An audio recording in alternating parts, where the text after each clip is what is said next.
Hello po, kung ganito ang hilo mo kapag tumatayo, posibleng vertigo. Herman Buelva po uli. Ang vertigo ay isang kondisyon kung saan pakiramdam ng tao ay umiikot ang paligid o nawawala ang balanse. Minsan napapansin ito kapag biglang tumatayo mula sa pagkakahiga o pagkakaupo. Ito ay maaaring may kinalaman sa inner ear o balance system ng katawan. Mga senyales ng vertigo. Una, pakiramdam na umiikot ang paligid. Ito ang pinakakaraniwang sintomas ng vertigo. Parang umiikot ang kwarto o kapaligiran kahit nakatayo o nakaupo ka lang.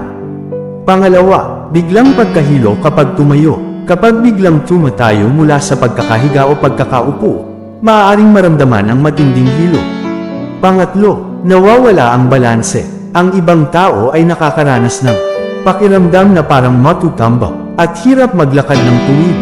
Ika-apat, pagduduwal. Ang vertigo ay maaaring magdulot ng pagduduwal at pagsusuka sa ilang kaso.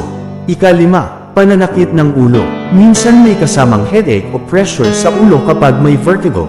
Natural na suporta. Una, dahan-daang tumayo. Kapag galing sa pagkakahiga o pagkakaupo, tumayo ng dahan-dahan upang maiwasan ang biglaang hilo.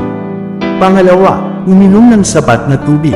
Ang dehydration ay maaaring magpulala ng pagkahilo, kaya mahalaga ang sapat na hydration. Pangatlo, magpahinga kapag nahihilo. Kapag nakaramdam ng hilo, mas mainam na umupo o humiga muna upang maiwasan ang pagkahulog. Magpatingin sa doktor kung madalas ang matinding hilo, nawawala ang balanse, may kasamang pagsusuka at nahihirapang maglakad. Ingat po palagi. God bless po.